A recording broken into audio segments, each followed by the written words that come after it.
Hello students, देखिए उदाहरण number 6 इसका। चंपा एक सेल में कुछ पैंट और स्कर्ट खरीदने गई। जब उसकी सहेली ने पूछा कि प्रत्येक के कितने नग खरीदे तो उसने उत्तर दिया, स्कर्ट की संख्या खरीदी गई पैंटों की संख्या के 2 गुने से 2 कम है। स्कर्ट की संख्या खरीदी गई जो पैंटों की संख्या है उससे 2 गुने से 2 कम है। और दूसरा यहाँ पे ये दिया कि स्कर्ट की संख्या खरीदी गई पैंटों की संख्या की 4 गुने से 4 कम है। सहेलियों के ये जानने की सहायता कीजिए कि चंपा ने कितने पैंट और कितने स्कर्ट खरीदी। तो एक बात यहाँ पे ध्यान रखो आप, मैंने यहाँ पे लिख रखा है कि उदाहरण नंबर 6 है, प्रश्न नंबर 3.2, माना पैंटों की संख्या x है और स्कर्ट की संख्या क्या है y। तब समीकरण वो दोनों बार स्कर्ट की बात कर रहा है कि पहली बार तो उसने क्या बात बोली है, पहली बार तो उसने बोली कि स्कर्ट की संख्या खरीद गई पैंटों की संख्या के 2 गुने से 2 कम है, कि स्कर्ट की संख्या जो y है खरीद गई पैंटों की संख्या के 2 गुने, पैंटों की संख्या क्या है x का 2 गुने से क्या है 2 कम है।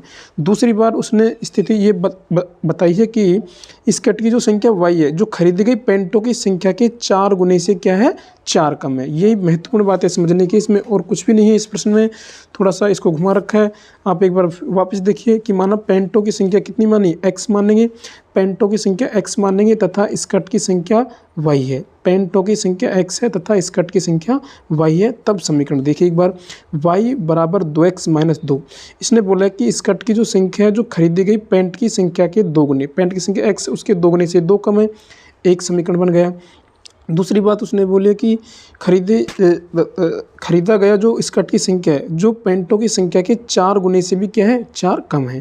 तो ये बन गई। उपरोक्त समीकरणों का ग्राफिक विधि से अपन को हल करना है। तो यहाँ पे अपन देख सकते हैं कि समीकरण 1 से y बराबर 2x माइनस 2। जब x बराबर 0 रखा तो y बराबर कितना मिला 2x का मान 0 तो माइनस में 2, तो y बराबर 2 को 0 से मल्टीप्लाई तो 0 माइनस में 2 आ गई। जब x बराबर क्या रखा मैंने 4 रखा तो y बराबर यहाँ पे 2 मल्टीप्लाई 4 हो गए माइनस में 2 हो गए, तो y बराबर 4 दूनी के 8 में से 2 गए तो कितने हैं 6 है। जब x बराबर 2 रखा तो कितना आएंगे y बराबर 2 से x से मल्टीप्लाई हो जाएगा 2 दूनी 4 माइनस में 2 हो गए तो 4 में से 2 गए तो कितना बचे 2। मैं इसका सारणी यहाँ पे बनाया कि x बराबर क्या रखा 0, तब मेरे को y बराबर क्या मिला माइनस में 2। जब x बराबर क्या रखा 4 तो मेरे को y बराबर कितना मिला 6।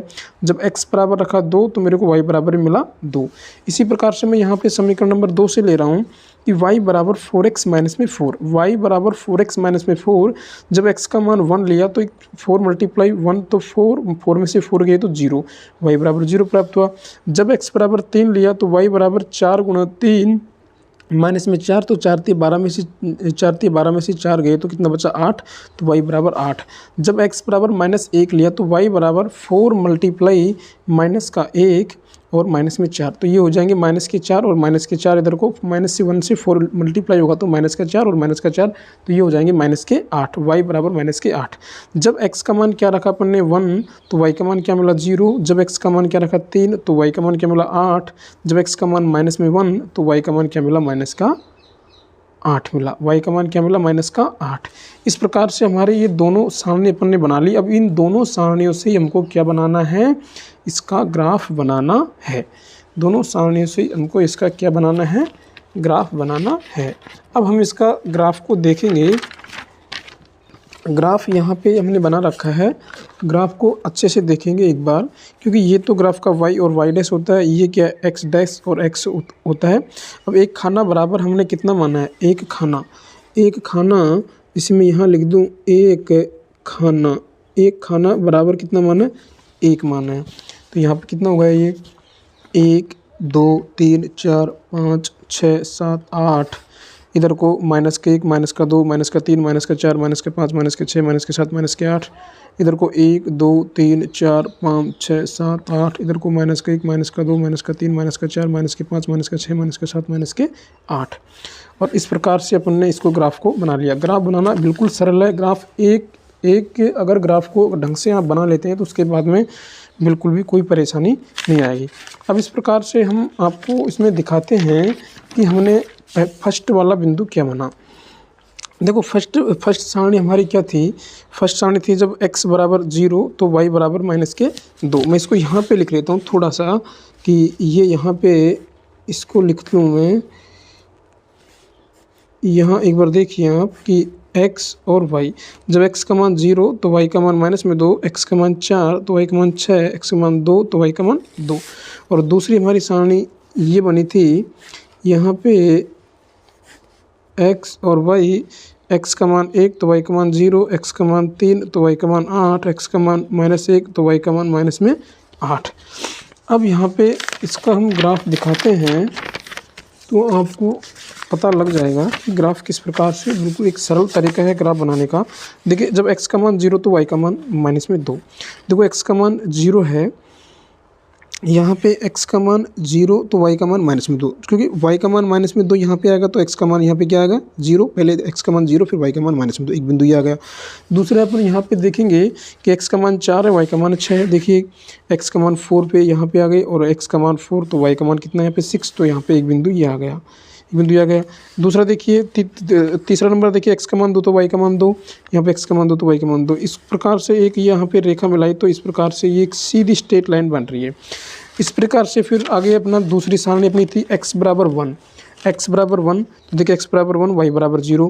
तो देखो x बराबर 1 यहाँ पे आएगा तो y का मान इस पे क्या आएगा 0 आएगा, x का मान 1 यहाँ पे आएगा तो y का मान 0, तो एक बिंदु ही हो गया। यहाँ पे x का मान 3 लिया मैंने तो x का मान 3 यहाँ पे ले लिया, y का मान 8 कहाँ पे आ रहा है यहाँ पे आया, एक बिंदु ये ले लिया। दूसरा x का मान -1 लिया, देखो x का मान -1 यहाँ पे चल रहा है और इसकी स्थिति में देखो y का मान -8 है, -8 यहाँ पे आएगा, तो इस प्रकार से एक बिंदु ये हो गया। तो यहाँ पे एक line Sidhi straight line you मिलाई तो एक सीधी स्ट्रेट लाइन इस प्रकार से ये मिल रही है, एक सीधी स्ट्रेट लाइन इस प्रकार से ये मिल रही है। तो इस प्रकार से ये दोनों को जो रेखा प्रतिच्छेद कर रही है, कहाँ पे कर रही है 1 और 0 पे, 1 और 0 पे। तो इस प्रकार से पेंटों की संख्या तो उसने कितनी खरीदा, पेंट तो उसने 1 खरीदा और इस कट की संख्या क्या है 0 ही है, क्योंकि जहाँ पर जो प्रतिच्छेद कर रहा है वही उसका क्या होता है एक हल होता है। तो यहाँ पे 1 और 0 है। तो इस प्रकार से स्टूडेंट अगर आप इसको देखेंगे ग्राफ अगर एक ग्राफ को ठीक तरीके से बढ़िया तरीके से आप समझ सकते हैं तो बाकी के ग्राफ को आपको देखने की बिल्कुल भी ज़रूरत नहीं है, आप खुद उसको बना सकते हैं, खुद उसको ठीक प्रकार से बना सकते हैं। खाली ये इसका ध्यान रखें, यहाँ पे x डैश है, इधर को y डैश है, ये y डैश की तरफ ये होता है, माइनस में होता है, ये होता है, और जहाँ पे जो बिंदु है उनको खींच के स्केल से मिलाएं तो इस प्रकार से आपका ये ग्राफ बिल्कुल अच्छी तरीके से तैयार हो जाएगा।